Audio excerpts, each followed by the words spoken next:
ஆண்டவர் இரட்சகருமாக இயேசுவின் இனிதான நாமத்தினால் உங்களை வாழ்த்துகிறேன். கர்த்தர் கிருபையாய் மீண்டும் ஒரு புதிய நாள் நமக்கு கொடுத்திருக்கிறார்.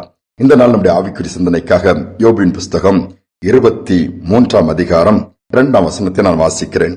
இன்றைய தினமும் என் அங்கலாய்ப்பு முரண்டுத்தனமாய் எண்ணப்படுகிறது, என் தவிப்பை பார்க்கிலும் என் வாதை கடினமானது. யோபு சொல்லுகிறார், இன்றைய தினம் என்னுடைய பாடுகள் என்ன அதிகமா இருக்கு, தவிப்பை காட்டில் என்னுடைய வாதை என்ன பெருசா இருக்குதுன்னு சொல்லி பிரச்சனைக்கு மேல் பிரச்சனை, போராட்டத்தின் மேல் போராட்டத்திலே எல்லாவற்றையும் இழந்த நிலைமையிலே அவருடைய உள்ளத்தில் இருந்த அந்த குமரலில் இதில் எழுதப்பட்டிருக்கிறது. அப்படி என்னதான் அவருக்கு இழப்பு என்று பார்ப்போம் என்று சொன்னால், ஒரே நாளிலே 10 பிள்ளைகளை பறிகொடுக்கிறார், சாக கொடுக்கிறார். எல்லா சொத்து சுகங்கள் எல்லாம் அழிந்து போய்விட்டது. மனைவியும் தூசித்து விட்டு போய்விட்டாங்க. கிடைத்துல சரீரத்துல கொஞ்சம் பலன் இருந்துச்சு, அதுவும் போயிடுச்சுது. பருக்களால் நிரம்பி ஜீவன் மட்டும்தான் அவருடைய சரீரத்தில் ஒட்டி கொண்டிருக்கிறது. ஓட்டை எடுத்து தெருவின் ஓரமா சுரண்டி கொண்டிருக்கிற ஒரு நிர்பந்தமான ஒரு நிலைமை. இது தவறு செய்தாரா? இல்லையே. சன்மார்க்கன், நீதிமான், உத்தமன் என்று சொல்லி ஆண்டவரே சாட்சி கொடுத்தார்.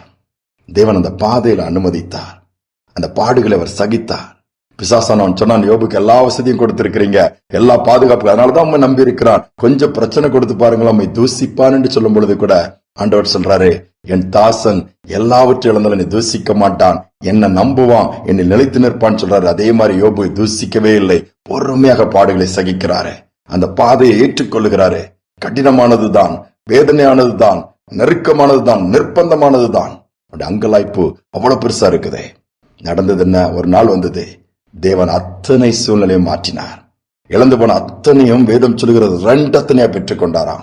10 குழந்தைகளை மீண்டுமாய் கொடுக்கிறார். அவ்வளவு அழகான குழந்தைகள், பெயர்கள் வேதத்தில் எழுதப்பட்டிருக்கிறது. முன்பாக அந்த பிள்ளைகளுடைய பெயர்கள் கூட வேதத்தில் இல்லை. யோசித்து பாருங்கள். விலகி போன எல்லா நன்மைகள், அழிந்து போன எல்லா நன்மைகள் திரும்ப வருகிறது. சுதந்திரத்துக் கொண்டார். இதைதான் ஆண்டவர் நமக்கு செய்ய விரும்புகிறார். நெருக்கத்திலே போறீங்க, போராட்டம் அது தொடருவதில்லை. ஒரு நாள் அதற்கு ஒரு முடிவு கட்டுவார். நன்மை தொடர வைப்பார், கிருபைகளை தொடர வைப்பார். என் தேவன் செய்வார். ஒரு பெரிய ஹோட்டல் வைத்து நடத்தி கொண்டிருக்கிற ஒரு வாலிபனுக்கு திருமணம். நல்ல வசதி, ரொம்ப கிராண்டா நடக்குது. பெண் வீட்லயும் நல்ல வசதி. அப்ப எல்லாம் பெரிய பெரிய கிஃப்ட், பெரிய பெரிய ஆட்கள் பெரிய பெரிய தொழிலதிபர்கள், பணக்காரர்கள், செல்வந்தர்கள் கிஃப்ட் கொடுத்துட்டே போறாங்க. அதை பெருமையா வாங்கி வாங்கி வைக்கிறாங்க. எல்லா விதத்திலும் ஆகாரங்கள் எல்லாம் ரொம்ப பிரமிக்கத்தக்க விதத்தில் நடந்துட்டு இருக்குது.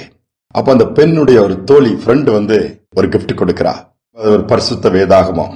கிஃப்ட் எல்லாம் நிறைய இருக்கிறத பார்க்கும்போது இது பெருசா தெரியல, தூக்கி ஓரமா வச்சிருந்தாங்க. எல்லாம் முடிஞ்சு மேரேஜ் முடிஞ்சு நல்லா பிசினஸ் போயிட்டு இருந்து, திடீரென்று அவளுடைய தொழில அவ்வளவு நஷ்டம். எல்லாத்தையும் இழந்து தெருவுக்கு வந்தாச்சு.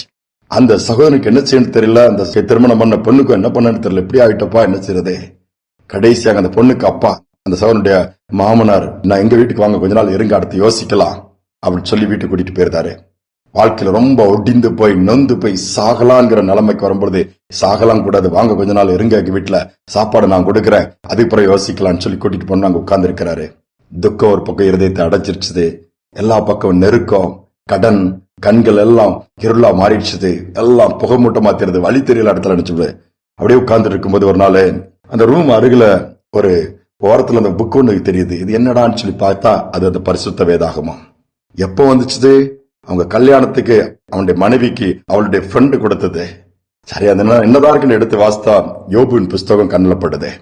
அதை எடுத்து வாசிக்க ஆரம்பிக்கிறாரு. நல்ல ஆரம்பம், நல்ல வசதி, எவ்வளவு பெரிய செல்வம், எல்லாத்தையும் இழக்கிறாரு.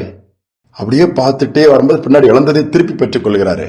இதை வாசிக்கும் போது நான் நினைச்சேன், எனக்கு தான் இழப்பு, நான் தான் நஷ்டப்பட்டேன், என் தொழில் தான் இப்படி ஆயிடுச்சு, எனக்கு தான் இப்படிப்பட்ட ஒரு சூழ்நிலை. இல்ல, இந்த புக்ல எப்படி சொல்லப்பட்டிருக்கு, அவர் என்னோட அதிகமா கஷ்டப்பட்டிருக்கிறாரா, என்னோட அதிகமா நஷ்டப்பட்டிருக்கிறாரா, அவருடைய வாழ்க்கையும் பின்னாடி எல்லாம் மாறி இருக்குத. உடனே பார்த்துட்டு அதை படிச்சுட்டு மனைவிட்டு சொல்றாரு. அவங்களும் படிக்கிறாங்க. 2 பேரும் படிச்ச உடனே இந்த வேதத்தினுடைய காரியப்படி அந்த ஆண்டவரை நம்ப ஆரம்பிக்கிறாங்க. அதுதான் ஆரம்பம். அந்த மனுஷனுக்கு நீங்க செஞ்சீங்களப்பா, எங்களுக்கு செய்யக்கூடாதுன்னு ஒரு விண்ணப்பம் மனசுக்குள்ள பண்றாங்க. சூழ்நிலை கர்த்தர் மாற்றுகிறார். இழந்து போன அத்தனையும் திருப்பிக் கொள்றாங்க. யோசித்து பாருங்க. அப்படிப்பட்ட ஆண்டவர் தான் நம்முடைய ஆண்டவர். எப்படிப்பட்ட சூழல் கடந்து போனாலும் அதை மாற்ற அவரால் முடியும். நம்பிக்கை விட்டுறாதுங்க. எல்லாவற்றுக்கும் பதில் இந்த வேதாகமத்தில் இருக்குது. எல்லா பாதைகளும் அதுல இருக்குது. எப்படிப்பட்டவங்க எப்படி வாழ்ந்தாங்க, எப்படி போனாங்க, என்ன நடந்து, எல்லாம் A to Z அங்க பார்க்கலாம். இன்னைக்கு நம்பிக்கையோட ஆண்டவரை நோக்கி பாருங்க. எல்லாவற்றையும் திருப்பிக் கொள்ளக்கூடிய பாக்கியத்தை கொடுப்பாரு. அதுதான் ஆண்டவர் எதிர்பார்க்கிறார். ஜெபிப்பும் அன்பின் தகப்பன், இந்த புதிய நாளை கொடுத்திருக்கிறீங்கப்பா, நன்றியோடு துதிக்கிற ஸ்தோத்திரம். யோபுடைய வாழ்க்கை பார்க்கும்போது எல்லாவற்றையும் இழந்தாலும் உண்மை இழக்கலப்பா, உண்மையில் வைத்திருக்கிற அன்பு இழக்கல. உண்மையில் வைத்திருக்கிற நம்பிக்கை இழக்கல, உண்மையில் வைத்திருக்கிற விசுவாசத்தை இழக்கல, உண்மை தான் சார்ந்திருந்தாகும். நடந்தது எல்லாவற்றையும் நீர் அறிந்தீர். அதோடு மட்டுமல்ல, திருப்பி கொடுத்தீரப்பா. அதே தேவன் யாரெல்லாம் இழந்து போயிருக்கிறார்களோ, நஷ்டப்பட்டிருக்கிறாங்களோ, நீ கஷ்டப்பட்டு கொண்டிருக்கிறாங்களோ, நம்பிக்கை இழந்து நீ வாழ்க்கை அவ்வளவுதான் இருந்து என்ன பிரயோஜனம்னு சொல்லி நினைக்கிறாங்களே, இல்ல, உம்மிடத்தில் வரும்படியா அல்லது உம்மிடத்தில் வருகிறவர்களை கண்ணோக்கி பார்த்து தூக்கி நிறுத்தி சூழ்நிலையை மாற்றுங்க. இழந்ததை இரட்டிப்பாய் திருப்பிக் கொள்ள உதவி செய்யுங்க.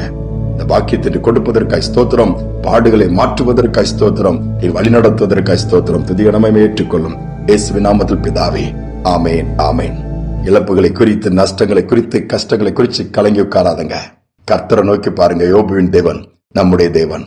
நம்முடைய சிறையிருப்பு மாற்றுவார். இரட்டிப்பாய் இழந்ததை திருப்பி கொடுப்பார். இந்த நம்பிக்கையோடு இந்த நாளை தொடருவோம். மீண்டுமாய் நாளை தினம் சந்திப்போம்.